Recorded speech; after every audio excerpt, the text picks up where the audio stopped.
बिस्मिल्लाहिर्रहमानिर्रहीम, अस्सलाम वालेकुम रहमतुल्लाहि व बरकातुहू। दोस्तों, उम्मीद करता हूँ सब लोग खैर ऑफिस से होंगे, ठीक ठाक होंगे। जी इन्फॉर्मेशन में खुशामदीद। वीडियो स्टार्ट करने से पहले दोस्तों छोटी सी रिक्वेस्ट है, अगर आपने इस चैनल को सब्सक्राइब नहीं किया तो काइंडली सब्सक्राइब करके जी इन्फॉर्मेशन फैमिली का हिस्सा बन जाए। आपके जी इन्फॉर्मेशन फैमिली का हिस्सा बनने से हमारी बहुत सी हौसला अफजाई हो जाती है, जिससे हम नई वीडियोज़ लेके आपकी खिदमत में हाजिर होते रहते हैं। चलें जी, चलते हैं वीडियो की तरफ। दोस्तों, पहले हमने बनाई थी डाब एक्रोबिट को आप इंस्टॉल कैसे करते हैं। तो आज की इस वीडियो में आपको बताऊंगा कि डाब एक्रोबिट को as a default PDF reader या पीडीएफ राइटर या पीडीएफ ओपनर जो है वो कैसे आप रख सकते हैं।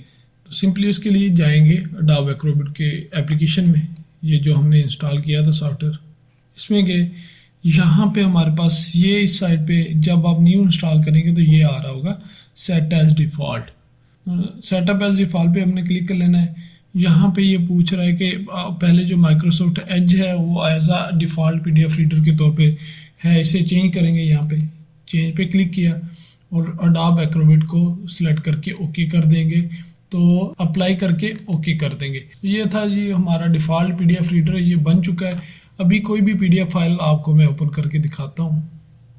सिंपली यहाँ पे आऊँगा, ये देखें जी, पहले मेरा माइक्रोसॉफ्ट एज ये था पीडीएफ रीडर के तौर पे, अभी जो है ये है जी अडोब एक्रोबिट।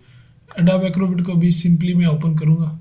यहाँ पे ओपन करता हूँ तो मेरी ये सीवी जो है अडोब एक्रोबिट में ओपन हो चुकी है।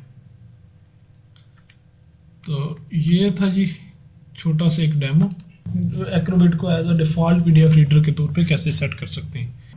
दोस्तों, अगर ये वीडियो आपको पसंद आई हो तो काइंडली चैनल को सब्सक्राइब कर दें, बेल आइकन को प्रेस कर दें ताकि नई आने वाली वीडियो आपको बर वक्त मिलती रहे। दुआओं में याद रखिएगा जी। अल्लाह हाफिज़।